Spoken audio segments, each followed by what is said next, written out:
Mayor Moreno's declaration now also puts the focus on Vice President Leni Robredo, who has been adamant in creating a united opposition for next year's polls.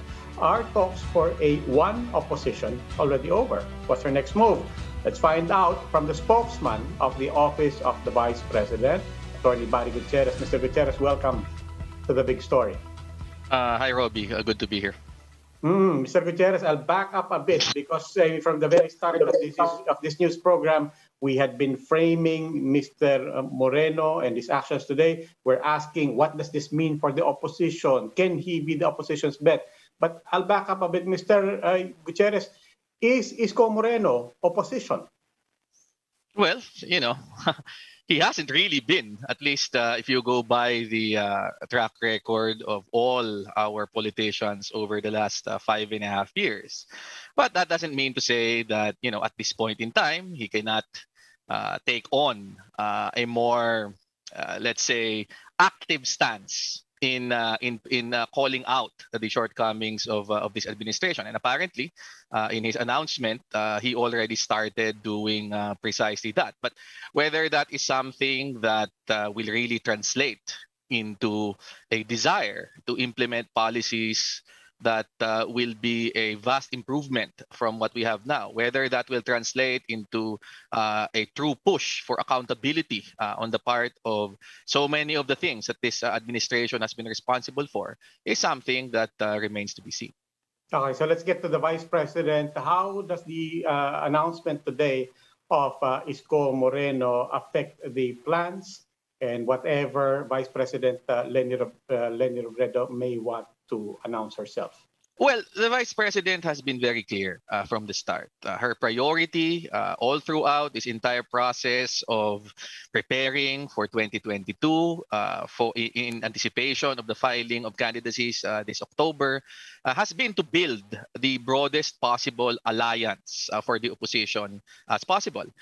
She has made no secret of the fact that she has talked to Mayor Moreno, she has talked to Senator Pacquiao, she has talked to a number of political leaders.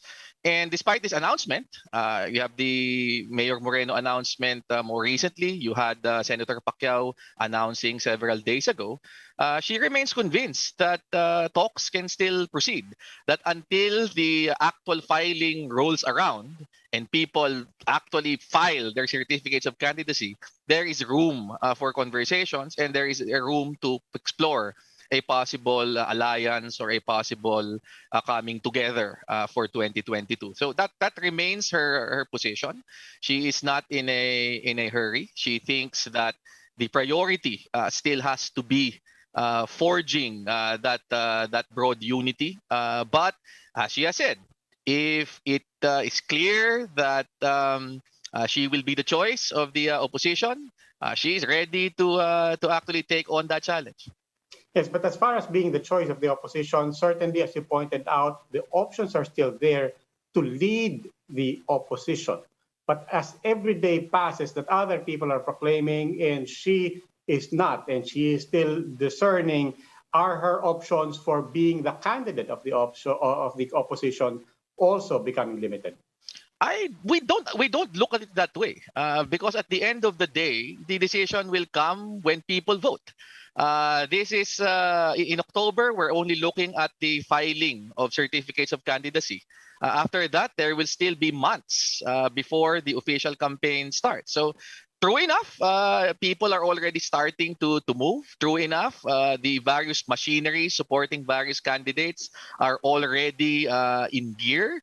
But in our perspective, another 2 weeks will not make a difference. And as far as the Vice President is concerned, the effort, the honest to goodness effort to actually try and reach out and form the broadest alliance possible is more important than any short-term advantage that can be gained by declaring 2 weeks early. So she will take her time. She will look at this seriously. But as I said, and as she has said repeatedly, if the time comes and she's the one chosen, then she's ready to take on that challenge. Maraming salamat po, Atty. Barry Gutierrez, spokesperson of the Office of the Vice President. Always a pleasure, Robbie.